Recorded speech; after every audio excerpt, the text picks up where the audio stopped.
The Apostle Paul's inspired letter to Titus was written about 61 to 64 CE.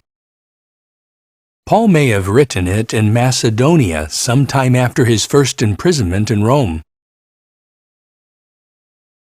Evidently, after his release, Paul served with Titus in Crete. After the apostle left, Titus remained. Titus had a difficult assignment in Crete. As a whole, the people there had a reputation for dishonesty, laziness, and gluttony. Those bad traits had influenced some in the congregation. So in his letter, Paul asked Titus to correct problems in the congregations in Crete and to appoint qualified men to serve as elders. The letter to Titus has 3 chapters. Chapter 1 sets out the spiritual qualifications for congregation elders. Paul then tells Titus to reprove with severity those who try to mislead their brothers.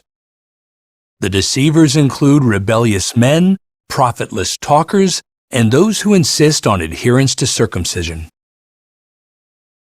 In chapter 2, Paul sets out many of the fine qualities that should be displayed by Christian men and women, including slaves.